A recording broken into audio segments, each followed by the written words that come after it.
Angel घबराहट में हाथ में मौजूद मोबाइल से बहराम का कॉल मिलाने लगी, मगर उसका नंबर बंद था। वह परेशान होने लगी।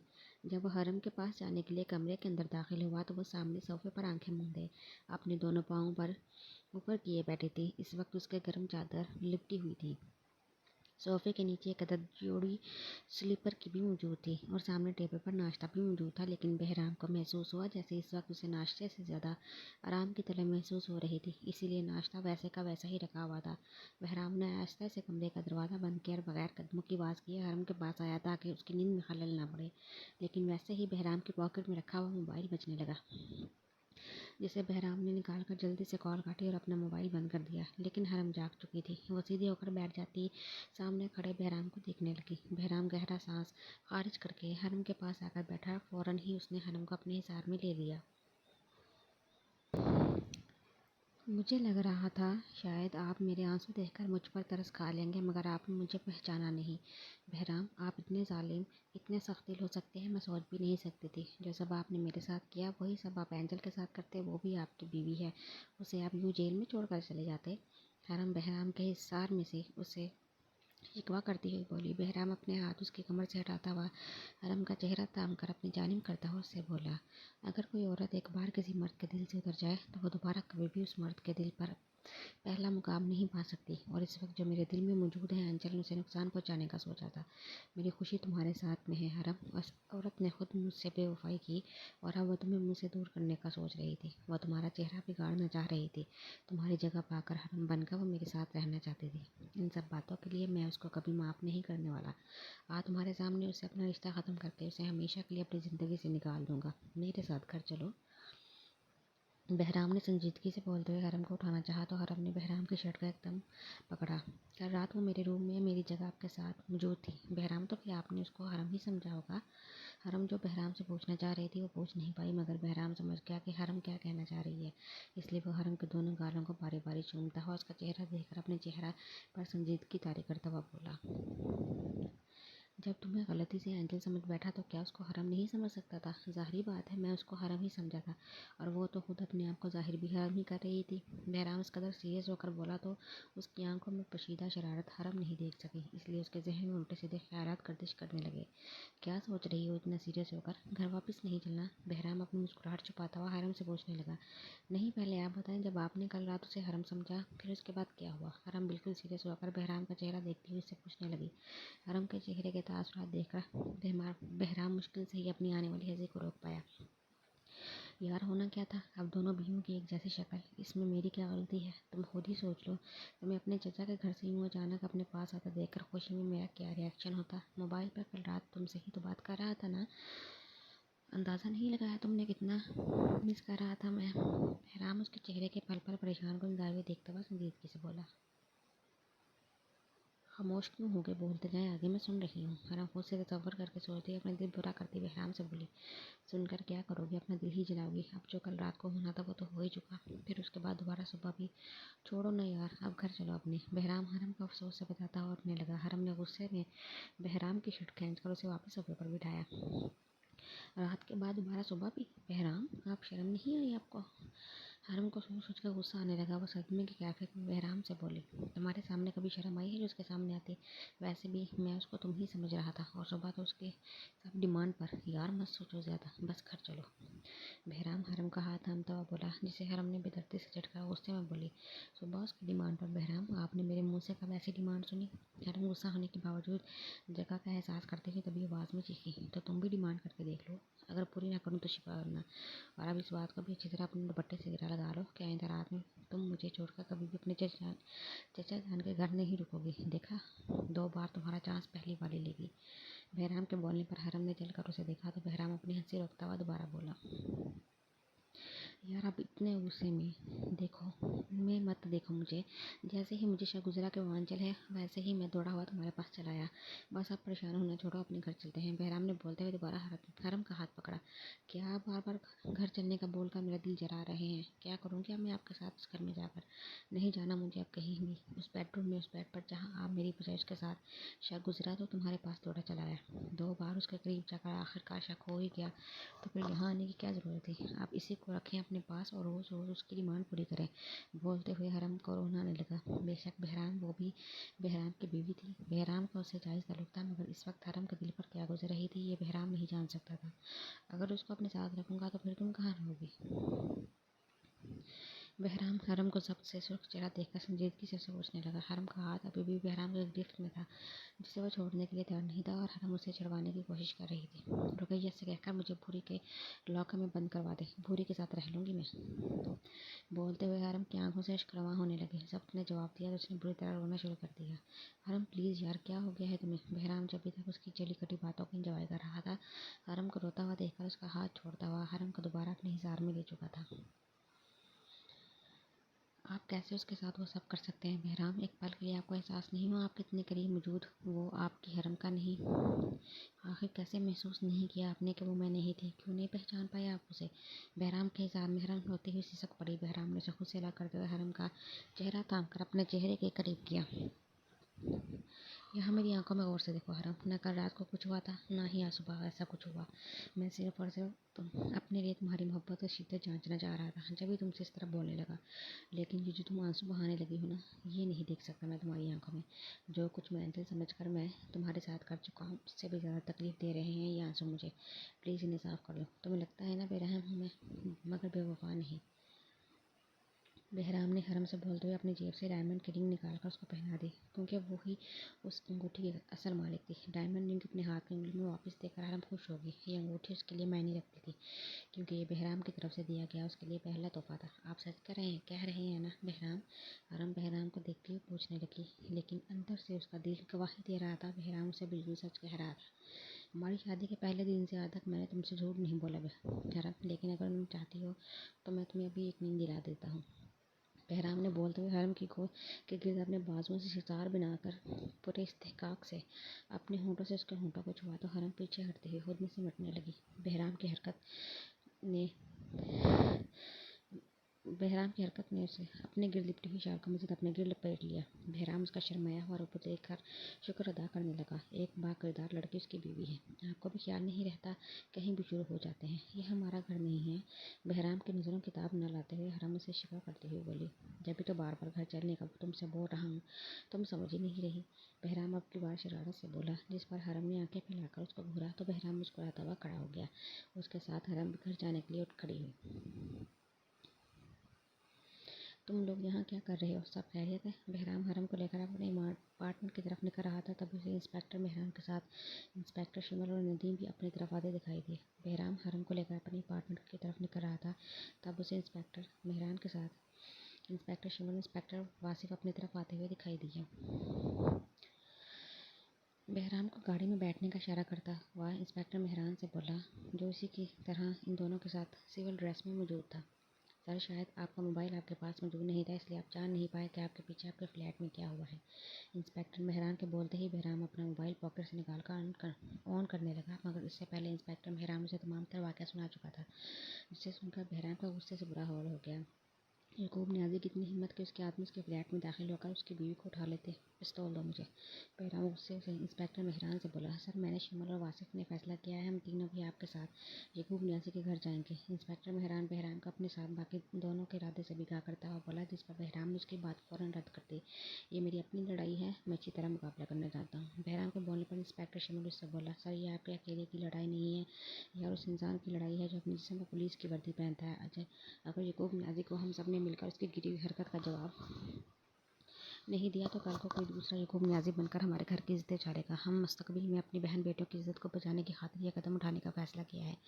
बेशक आगे से हमें मुअत्तल करने का ऑर्डर भी जारी कर दिया जाए, लेकिन हम अपने फैसले से पीछे नहीं हटेंगे। इंस्पेक्टर शिमल के बोलने के बाद इंस्पेक्टर मेहरान बोला, सर सोचने का वक्त नहीं है, हम तीनों अपने फैसले से पीछे नहीं हटेंगे, प्लीज़ चलें। मैं याकूब नियाज़ी के बंगले की तमाम तफसीलात हासिल कर दी हैं।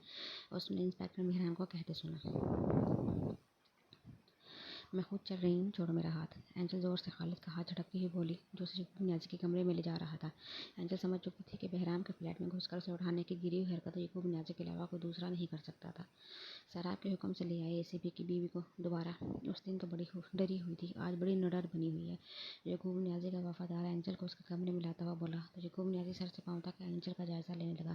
साथ ही उसने खालिद को कमरे से जाने का इशारा किया। आपका ये बेवकूफ़ आदमी मुझे बहराम की दूसरी बीवी समझकर उठा लाया है। शायद आप भी मुझे हरम समझ रहे होंगे मिस्टर यकूब, लेकिन मैं आपको क्लियर कर दूं कि हरम नहीं बल्कि एंजल हूँ। एंजल यकूब नियाज़ी की खबासत भरी नज़रों को नज़रअंदाज करते हुए उसे हकीकत बताने लगी तो यकूब नियाज़ी के चेहरे से मकरूह हंसी गायब हो गई। वो गौर से एंजल को देखता हुआ हैरत से बोला, तो तुम जिंदा हो स्वीटहार्ट? फिर उस एसीपी की फ्लैट में क्या कर रही थी? तुम्हें तो यहाँ अपने यकूब के पास जाना चाहिए था। इतनी दूर क्यों खड़ी हो मुझसे? यकूब नियाज़ी मुस्कुराता हुआ अपने बाजुओं को खोलकर एंजल की तरफ बढ़ा तो एंजल ने यकूब के करीब आने पर उसके बाजुओं को झटका और उससे चंद कदम दूर हुई। अपनी हद में रहें मिस्टर यकूब, मुझे आज भी वो दिन याद है जब आप मुझे गोली लगता देखकर वहाँ से मरने के लिए छोड़कर भाग गए थे। और आपको भी ये बात नहीं भूलनी चाहिए कि मैं अब भी बहराम अब्बासी की बीवी हूँ, उसके निकाह में हूँ। एंजल की बात सुनकर यकूब नियाज़ी ने जोरदार कहका मारा, बोल तो तुम भी एक बात रही हो। यकूब नियाज़ी की रखेल रह चुकी हो तुम। याद करो वो दिन जब तुमने एसीपी से चुपकर मेरे बुलाने पर मेरे पास आई थी। वो गुजरे हुए खूबसूरत लम्हात कैसे फरामोश कर सकती हो तुम? यकूब नियाज़ी की बातें सुनकर एंजल का चेहरा खुजालत और शर्मिंदगी से सुर्ख होने लगा। उसे अपने वजूद से नफरत और सामने खड़े आदमी से हैरत आने लगी। कुछ नहीं भूला है मुझे यकूब नियाज़ी, एक इज्जतदार मर्द की बीवी बनने के बाद भी मैं गंद में मुंह मारती रही। ये रोग तो अब नसूर बनकर शायद सारी उम्र मेरे अंदर पलता रहेगा, लेकिन अब मैंने तहैया कर लिया है कि मैं अपने शोहर के नाम और इज्जत पर हरफ तक नहीं आने दूंगी। एंजल यकूब नियाज़ी से बिना डरे उसको जताती हुई बोली और उसके कमरे से बाहर जाने लगी। तभी यकूब नियाज़ी ने उसे अपनी गिरफ्त में लेकर बेड पर धकेल दिया। चूंटी के पर निकल आए हैं, हाँ? इस आईसीपी की इज्जत बचाओगे तुम? उसकी इज्जत की तो आज मैं ऐसी धजिया बखेरूंगा कि रोएगा वो। आज का दिन याद करके यकूब नियाज़ी बोलता हुआ तेज़ी से बैठ के जाने बढ़ा। इससे पहले एंजल के ऊपर झुकता एंजल ने पूरी ताकत से उसे लात मारी। उसकी लात इतनी अचानक और जोरदार थी, यकूब नियाज़ी पीछे गिरता हुआ चीख उठा, जिसका फ़ायदा उठाते हुए एंजल बेड से उठकर अपना दुपट्टा हाथ में लेते हुए तेज़ी से कमरे से बाहर निकली। कहाँ मर गए हो तुम सब? गेट बंद करो बाहर का और काबू करो इस कमीनी को। एंजल तेजी से सीढ़ियाँ उतर रही थी, तब यकूब नियाज़ी कमरे से बाहर निकलता हुआ चीख कर अपने आदमी को हुक्म देता हुआ बोला, हाँ नदीम बोलो। गाड़ी की पिछली नशिस्त पर बैठा हुआ इंस्पेक्टर मेहरान मोबाइल कान से लगाए बोला तो उसके बराबर में बैठा बहराम अपने सोचों से निकल चुका चौंका। सर यकूब नियाज़ी के घर के मेन गेट पर काफ़ी सख्त सिक्योरिटी है, वहाँ से आपका बंगले के अंदर जाना नामुमकिन है, जबकि घर के पिछले गेट पर सिर्फ एक ही सिक्योरिटी गार्ड मौजूद है। नदीम इंस्पेक्टर मेहरान को इन्फॉर्म करता हुआ बताने लगा, ठीक है, फिर हम पिछले गेट से ही यकूब नियाज़ी के घर दाखिल होंगे। मुश्किल से 5 मिनट में हम उस जगह पर पहुंचने वाले हैं। तुम ऐसा करो, सिक्योरिटी गार्ड को थोड़ी देर के लिए गेट से गायब कर दो।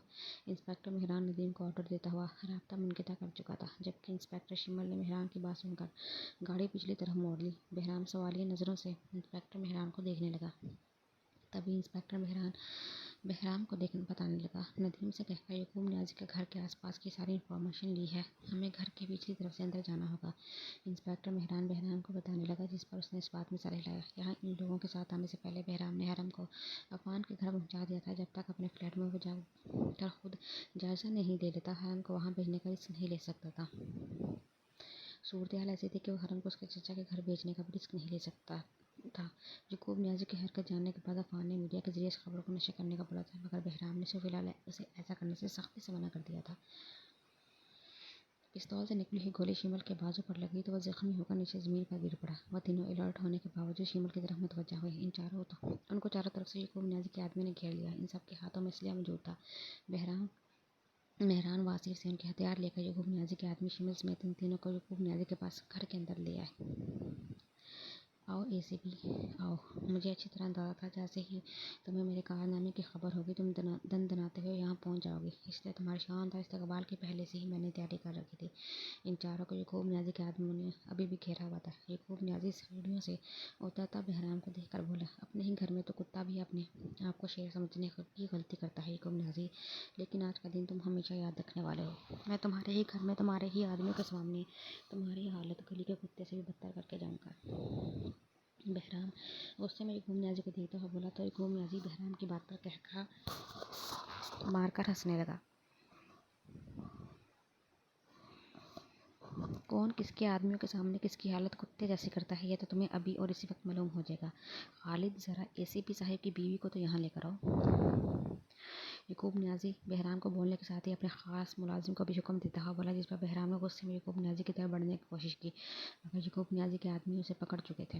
अरे भाई, ज़रा मजबूती से पकड़ो, क्योंकि अब एसीपी अपनी आंखों से जो मंजर देखने वाला है, उसके बाद इस बेचारे को सहारे की ज़रूरत पड़ेगी। यकूब नियाज़ी मकरूह हंसी हंसता हुआ अपने आदमियों से बोला, जिसके गिरफ्त में बहराम मौजूद था। बाकी के आदमियों ने इन तीनों को भी गिरफ्त में लिया हुआ था। यकूब नियाज़ी, अगर अपनी मर्दानगी दिखानी है तो मुझसे मुकाबला करो, इसे छोड़ दो। यकूब नियाज़ी का वफादार जब एंजल को हॉल में लेकर आया तो बहराम एंजल की आंखों में आंसू और उसकी बिगड़ी हुई हालत देखकर बोला। एंजल को देखकर लग रहा था जैसे उस पर बहुत ज़्यादा तशद्दुद किया गया हो। एसीपी, मैं मर्द नहीं बल्कि दरिंदा हूँ। आज तो मेरी मर्दानगी नहीं बल्कि दरिंदगी देखोगे और पछताओगे मेरी तरह का क्यों तुमने मुझसे टक्कर ली। ये लड़की जो चंद माह पहले मेरी रखेल रह चुकी है, अब भी तुम्हारी निकाह में है। बेफिक्र रहो, आज मैं इसके साथ कुछ नहीं करने वाला। मैं तो सिर्फ आज तुम्हारी शक्ल देखूंगा, जब मेरे आदमी एक एक करके तुम्हारी बीवी के साथ। हाँ हाँ हाँ, यकीन जानो तुम्हारी इज्जत के पैखाचे उड़ाते हुए देखकर मुझे बहुत मज़ा आएगा। यकूब नियाज़ी की बात सुनकर बहराम गुस्से की शिद्दत से बुरी तरह चीख उठा और एक बार जब फिर यकूब नियाज़ी के आदमियों के शिकंजे से निकलने की कोशिश करने लगा। जबकि एंजल वहीं खड़ी यकूब नियाज़ी की बात सुनकर सुन हो चुकी थी। उसके माथे से खून बह रहा था, आंखों के पास नील का निशान और फटा हुआ खून उसकी अबतर हालत बयान करने के लिए काफ़ी था। लेकिन अब यकूब नियाज़ी उसकी क्या हालत करने वाला था, वो भी बहराम और दूसरे मर्दों के सामने। चलो भाई, देर मत करो, एक एक करके आओ, बारी बारी, आज सबको मौका मिलेगा। खाली सबसे पहले ये नादिर मौका तुम्हें दिया जाता है, आ जाओ भाई मैदान में। यकूब नियाज़ी सारे सूरत हाल को एंजॉय करता हुआ बोला। खालिद ने गंदी निगाहों से एंजल को देखकर उसकी तरफ बढ़ने लगा। एंजल पीछे कदम हटाती आंसू भरी आंखों से बहराम की जानिब देखने लगे, जिसे यकूब नियाज़ी के आदमी अब बुरी तरह मार रहे थे। यही सलूक यकूब नियाज़ी के दूसरे आदमी मेहरान वासिफ और शिमल के साथ भी कर रहे थे। मेरे करीब मत आना, छूना नहीं मुझे, वरना मार डालूंगी मैं तुम्हें। एंजल चीखती हुई खालिद को देखकर बोली, जो तेजी से उसकी जानिब बढ़ रहा था। एंजल ने खालिद को अपनी जानिब बढ़ता हुआ देखा तो भागते हुए अपने कदम बहराम की जानिब बढ़ाने लगी। बहराम ने एंजल को अपनी जानिब बढ़ते देखा। यकूब नियाज़ी के आदमी के हाथ से अचानक उसकी पिस्तौल छीनी। एंजल, इससे पहले वो लोग बहराम के साथ हाथ में मौजूद पिस्तौल छीन लेते। बहराम ने पिस्तौल को एंजल की जानिब चला ताकि वो अपना बचाव कर सके।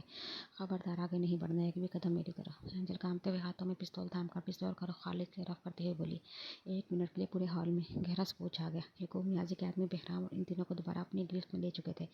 जबकि एंजल के हाथ में पिस्तौल देखकर यकूब नियाज़ी को गुस्सा आने लगा। जान से मार डालो एसीबी को अभी और इसी वक्त। यकूब नियाज़ी ने गुस्से में अपने आदमी को हुक्म दिया। वैसे ही हॉल में फायर की आवाज़ गूंजी। सब कुछ एक बार के लिए साबित हो गया। फिर पल भर में एंजल का वजूद खून से लबरेज होकर लहराता हुआ ज़मीन बोस हुआ। वो बहराम की जान और अपनी इज्जत बचाने की खातिर खुद को गोली मार चुकी थी। एंजल को गोली लगते ही बहराम के देखा था कि मेहरान, शिमर और वासिफ ने भी यकूब नियाज़ी के आदमियों से उनके हथियार छीनकर उन पर स्ट्रेट फायर करना शुरू कर दिए। इन फायर की जद में यकूब नियाज़ी भी आ गया। एक मरतबा फिर पूरे हॉल में गोली की आवाज़ गूंजने लगी। थोड़ी ही देर में यकूब नियाज़ी समेत उसके आदमी बेजान वजूद होकर ज़मीन पर गिर चुके हैं। बहराम तेज़ी से एंजल की तरफ बढ़ा।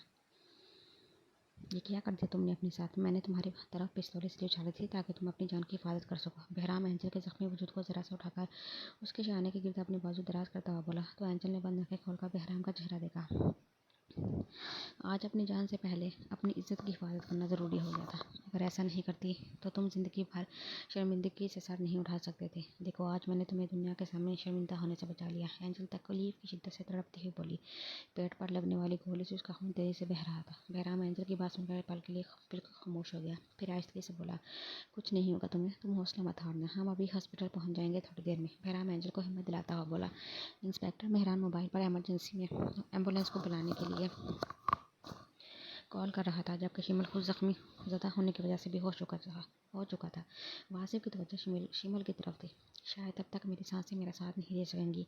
एक बात मानोगे मेरी बहराम? एंजल खून हाथ से बहराम को गाल छूती हुई बोली। तुम पहले ठीक हो जाओ, फिर मान लूंगा तुम्हारी बात, अभी खामोश हो जाओ। बहराम ने एंजल को देखा, एक बार फिर तसल्ली दी। आज जो कुछ एंजल ने किया था शायद बहराम को हरगिज़ तवक्को नहीं थी, तभी वो इतना नरम पड़ गया था। मैं तुम्हें बेरहम समझती थी, मगर तुम बेरहम नहीं हो। हराम से मोहब्बत है ना तुम्हें? तुम सारी उम्र उसी से मोहब्बत करना, बस मेरे जाने के बाद मुझसे नफरत मत करना। मोहब्बत ना सही मगर नफरत भी मत करना मुझसे, प्लीज़। एंजल की बात उसने बहुत जब्त करते हुए सुनी थी। तुम ठीक हो, मुझे मालूम है तुम इतनी जल्दी मुझे नहीं छोड़ सकती। एंजल आंखें खोल कर रखो। शायद एम्बुलेंस आ चुकी थी। बहराम ने इंस्पेक्टर मेहरान को कहते सुना तो वह एंजल को हल्का सा झंझोड़ता हुआ बाजू में उठाने लगा, तो एंजल ने उसे वहीं रोक दिया। इतनी भी ठीक नहीं हूँ जितना तुमने समझ लिया है। बहुत तकलीफ में हूँ इस वक्त, लेकिन अब तुम्हारी ज़िंदगी में एंजल दोबारा कभी तुम्हें परेशान करने नहीं आएगी। बहराम है तुमसे वाकई मोहब्बत। एंजल का जुमला अधूरा ही रह गया। उसकी धड़कन बिल्कुल साबित हो गई। बहराम खामोशी से उसका चेहरा देखेगा जिस पर तकलीफ के इज़हार के बजाय सुकून छाया हुआ था। थोड़ी ही देर में वहाँ एम्बुलेंस और मीडिया की टीम पहुँच चुकी थी। अपने निशाने पर दबाव महसूस करके बहराम ने सर उठाकर इंस्पेक्टर मेहरान को देखा। ऑपरेशन फेल हो गया। इंस्पेक्टर मेहरान की मुस्कुन आवाज़ पर बहराम के कानों में पड़ी। स्ट्रेचर पर एंजल के मुर्दा वजूद को डालकर एम्बुलेंस में ले जाया जा रहा था। दूसरी तरफ याकूब नियाज़ी का मुर्दा वजूद भी अभी तक वहीं पड़ा हुआ था, जिसे देखता हुआ बहराम इंस्पेक्टर मेहरान से बोला, ऑपरेशन कामयाब हुआ है। याकूब नियाज़ी जैसे इंसान का अंजाम देखकर कोई भी इंसान किसी गैरतमंद इंसान की इज्जत पर हाथ डालने से पहले ज़रूर सोचेगा। बहराम इंस्पेक्टर मेहरान से कहते हुए हाल से बाहर जाने लगा। वहीं अफान याकूब नियाज़ी के घर के अंदर कैमरे के सामने लाइव कवरेज दिखा रहा था। रात के 11 बज चुके थे, मगर न्यूज़ चैनल पर अभी भी सुबह होने वाले वाक़ये के बारे में बताया जा रहा था। हरम ने चोर निगाहों से बहराम की तरफ देखा, जो बिल्कुल खामोशी से स्क्रीन को देख रहा था। जो कुछ सुबह हो चुका था, उसके बाद जब शाम में बहराम हरम को लेने अफान के घर आया तो हरम उसके कपड़े पर खून देखकर बुरी तरह घबराई थी। मगर जैसे जैसे सारे वाक़यात उसने अफान से सुने, तब उसे एंजल की दुनिया से चले जाने का मालूम हुआ, जिस पर उसे काफ़ी दुख हुआ था। अफान के हद दर्जा इसरार पर भी बहराम उसके घर पर नहीं रुका, ना ही हरम के चचा के कहने के बावजूद वो हरम को लेकर उनके घर पर रुका। बहराम हरम को अपने साथ रेस्ट हाउस ले आया था, क्योंकि सुबह याकूब नियाज़ी के आदमी ने उसके फ्लैट की हालत रहने के काबिल नहीं छोड़ी थी। इसलिए वो हरम को अपने साथ मार्डन में लाने के बजाय उसका और अपना ज़रूरत का सामान यहाँ ले आया था। बहराम, क्या आप न्यूज़ देख रहे हैं? ये शाम से अब तक तीसरी बात है जो हरम ने उससे पूछी थी। नहीं, हटा दो ये न्यूज़ चैनल, बल्कि ऑफ कर दो एलईडी। बहराम एकदम हरम को देखता हुआ बोला। हरम ने इंतज़ार किए बगैर रिमोट कंट्रोल उठाकर एलईडी बंद कर दी। सुबह से अब तक यही सब कुछ देखकर उसका दिल घबराने लगा। अचानक हरम के मोबाइल पर जिया की कॉल आने लगी। हरम के साथ बहराम की नज़रें भी टेबल पर रखे हरम के मोबाइल पर गई। मेरी शाम में आप ही से बात हो चुकी है, वो आपसे बात करना चाह रही होंगी बहराम। हरम अपना मोबाइल उठाकर बहराम की तरफ बढ़ाते हुए बोली, जिया से कहो मैं कल खुद कॉल करके बात कर लूँगा उससे। बहराम हरम को देखता हुआ बोला तो हरम अपना मोबाइल लेकर दूसरे कमरे में चली आई। मालूम नहीं आप ही क्या सोचे जा रहे हैं, क्यों इतने खामोश हैं? मुझे तो सच में सोच सोच कर घबराहट हो रही है। हरम बहराम का रवैया देखकर न जाने क्या क्या सोचे जा रही थी।